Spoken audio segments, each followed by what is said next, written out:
Shall we begin?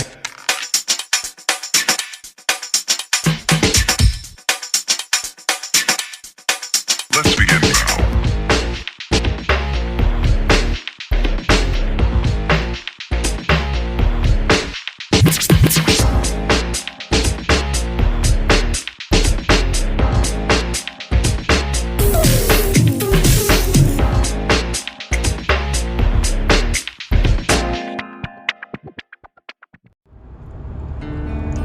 So we've already covered that atheism or materialism or abiogenesis, also known as chemical evolution, has a sequencing problem, right? You need an intelligent being to put the nucleotides and amino acids into the right sequences for functional genes and functional proteins. We've also shown that atheism, abiogenesis, chemical evolution, and materialism has a coordinating problem, that you need various parts to evolve into the same microscopic membrane around the same time. This is a huge problem. And you know, the sad thing is that those who try to push the RNA world hypothesis do not mention that. They just talk about self-replicating RNA and hoping that it becomes a ribozyme, but they never talk about how you need various functional mRNA, functional ribozyme, and various functional tRNA. But now we're going to get into quality control. Just think about that, quality control. Imagine quality control without there being an intelligent being involved, right? That's ridiculous. We've never seen that happen. And so now we're going to talk about protein aggregation, which is something that you typically don't hear about when people try to tell you that chemicals could become life without a creator. They don't want you to know that it's a huge problem for proteins, or amino acids to join together to become functional proteins, when the likelihood is that they will clump together. And so all living cells contain quality control proteins that help newly formed polypeptide chains that need to fold properly. Well, they help them fold properly, or else other polypeptide chains or other amino acids will stick to them and ruin what they were going to become.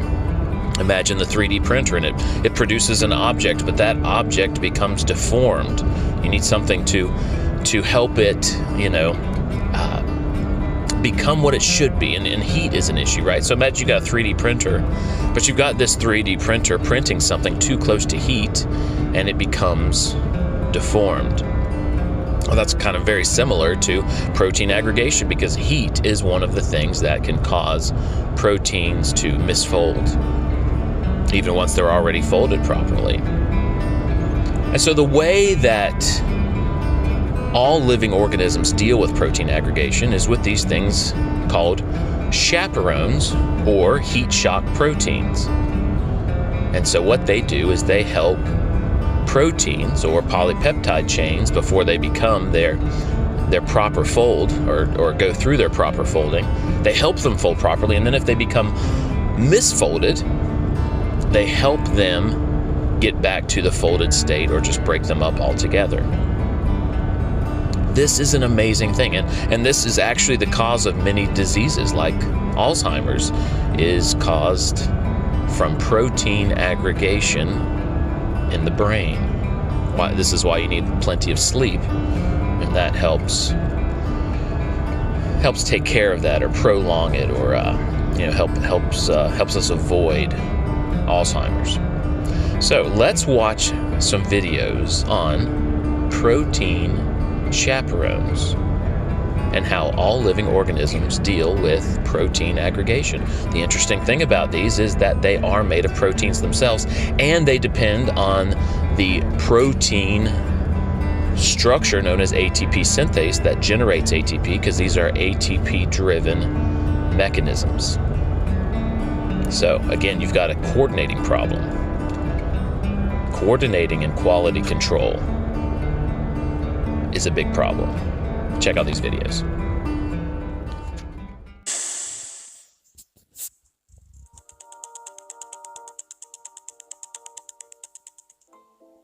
1.2 million people in Germany suffer from Alzheimer's disease, and the number continues to rise. On the left, a healthy brain. On the right, that of a person with Alzheimer's disease. Alzheimer's disease is thought to occur when clumps of protein called plaques form in the brain. The plaques, colored green, prevent information being passed on to the nerve cells, colored red. But why? Franz Ulrich Hartl and his team at the Max Planck Institute of Biochemistry in Martinsried near Munich want to find out. They are investigating what makes proteins form these clumps. Professor Hartl has made a far-reaching discovery: the important role of the chaperones. These are molecules which help proteins to find the correct form. He is a pioneer in this field. Proteins stick together because they are not correctly folded. They expose sticky side chains, which then stick together, like these two lumps of dough. They cannot release themselves again independently. But that is exactly what we want to achieve, in order to prevent neurodegenerative diseases. This is how plaques are formed in the cell. Along the ribosomes, a chain of amino acids is formed. These are the primary structures of every protein. The protein is long, thin and sticky like a roll of dough. However, proteins are only useful for cells when their chain of amino acids folds into a particular shape, like this pretzel, or Sopf here, for example.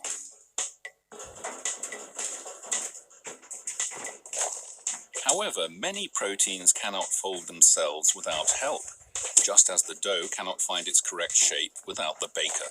Within the cell, the chaperones take on this task. To do so, they need energy in the form of ATP synthase. Without chaperones, the proteins, or the pieces of dough to stick to our image, will not find the correct form and will therefore not be biologically active.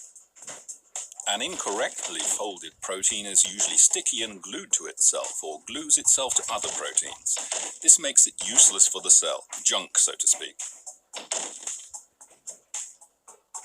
And the dangerous plaques are formed. Now the chaperones adopt their second role and function as controllers. They recognize the junk and collect up the useless proteins. Then they have them chopped up in a special shredder, the proteasome, so that parts of them can be recycled later.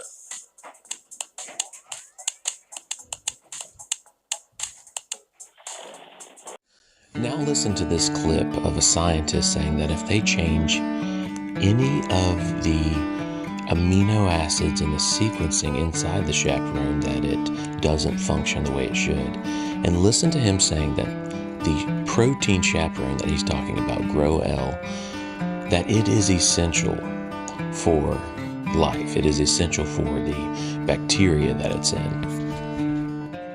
So the apical domains on their inside aspect have hydrophobic surfaces that bind a non-native polypeptide through its own exposure of hydrophobic surfaces.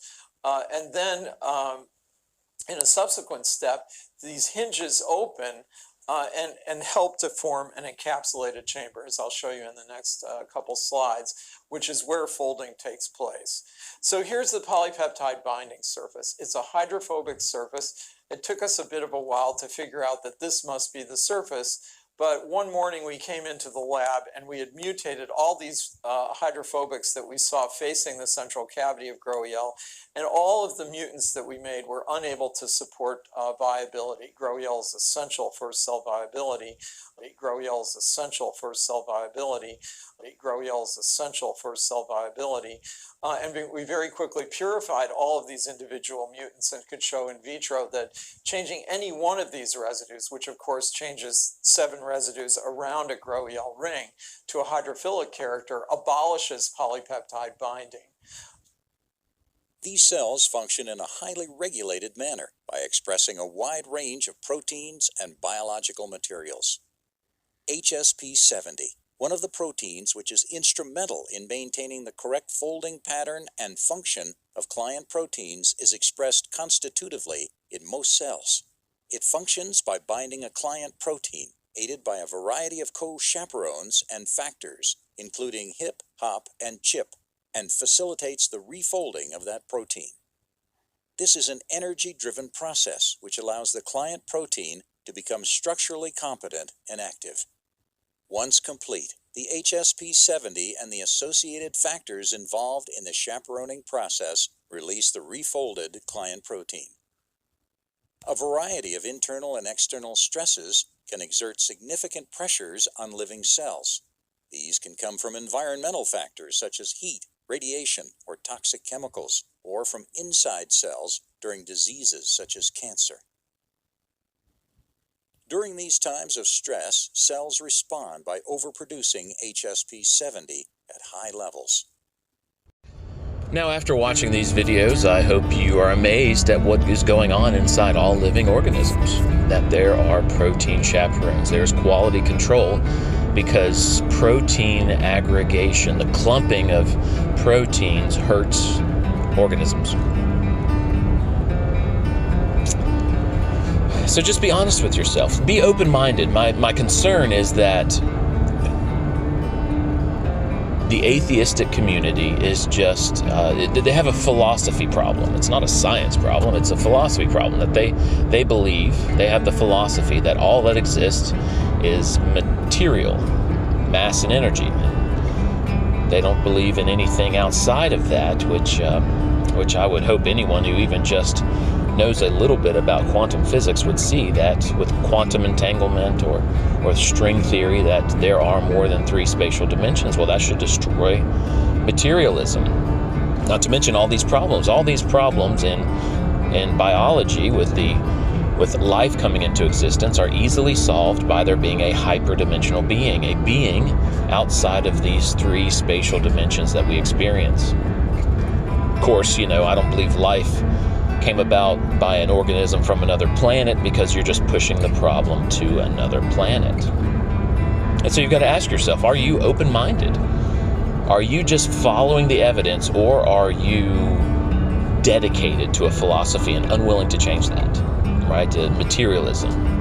And then atheists, they fall into the trap of materialism of the gaps. Any gap in knowledge, they'll look at these protein chaperones and they'll say, well, we just don't know yet. Scientists will eventually figure out how materialism, how mass, energy, chemistry, physics, and time could produce protein chaperones. And so I understand and I respect your right to believe whatever you want to. I'm just asking you to be honest for you, because you want to know what reality is, right? You don't want to believe a lie. If materialism cannot produce protein chaperones, and especially the coordination between mRNA, ribozyme, and tRNA, then you want to know that, right? You want to know the truth. And so I just want you to be honest with that. And then, think about it. If Jesus is really our creator, don't you want to know? Don't you want to know that you've got this being that knows you, that made you, that was willing to die for you, that cares about you, and that just wants to take care of you? I mean, Jesus was really big into driving out fear. Don't you want Jesus to take care of your fears and replace your fear with peace and joy? Just think about all this. Be open-minded, and I hope you will agree with me that protein chaperones kill atheism. Life kills atheism.